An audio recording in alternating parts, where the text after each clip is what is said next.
أعوذ بالله من الشيطان الرجيم. بسم الله الرحمن الرحيم. وإذ قال إبراهيم أو یاد کہا وقت اویل حضرت ابراہیم علیہ السلام رب جعل هذا البلد آمنا اے رب زما وگرزوی دے خار لرا آمنا زید امن والا وجنبنی او وسات ما لرا وبنیا او زامن زما لرا اولاد زما لرا ان نعبد الاسنام دا عبادت دا بوتانونا رب اے زما ربا انہن بیشک عبادت دی بوتانو اضللن کثیرا من الناس گمراہ کڑی دی دیر شید خلقنا فمن تبعنی پس هاغ سوک چی تابداری وکڑ زما فإنہو منی پس بیشک دے زمانا یعنی دے زما هاغ ملگرے دے زما اتباع کون کے دے ومن عصوانی او چاچنا پرمانی وکڑ زما فإنک غفور الرحیم پس بیشک تو اے اللہ یہ بخن کے او مہربانا ربنا اے زمانگ ربا انی اسکنت من ذریتی بیشکا ما اسولی دی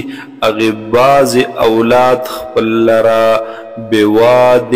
غیر ذی زرعن پیوادی کی غیر ذی زرعن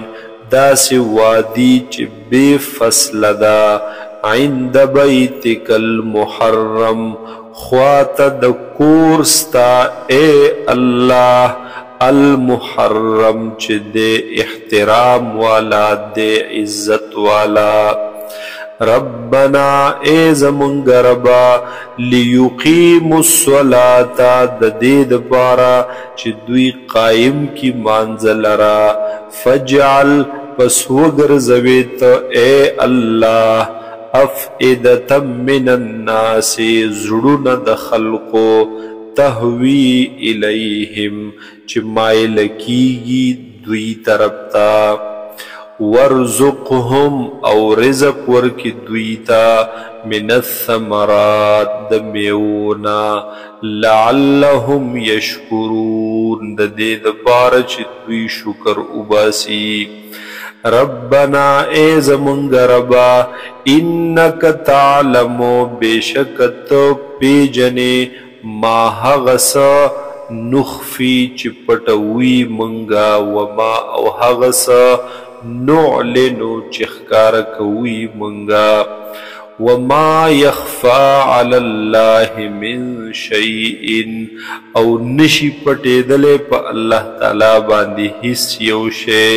فی الارض ولا فی السماء پزمک کے او نپ اسمان کے الحمدللہ الذی تمام ثنا صفتنا تمام تعریفنا ثابت دی خاص اللہ لرا الذی او دا اللہ غزات دے وحبلی چراکڑے دے ماتا علل کبرے پا بڑاوالی کے اسماعیل و اسحاق اسماعیل علیہ السلام او اسحاق علیہ السلام یعنی دا دو زامن ان ربی بیشک رب زمان لسمیع الدعاء خامخا اوریدن کے دے دعا لرا رب جعلنی اے رب زمان وگرزے ما لرا مقیم الصلاة قائمون کے دمانزا ومن ذریتی او دا اولاد زمانا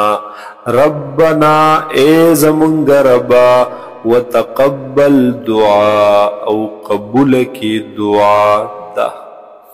ربنا اغفر لی اے زمانگ ربا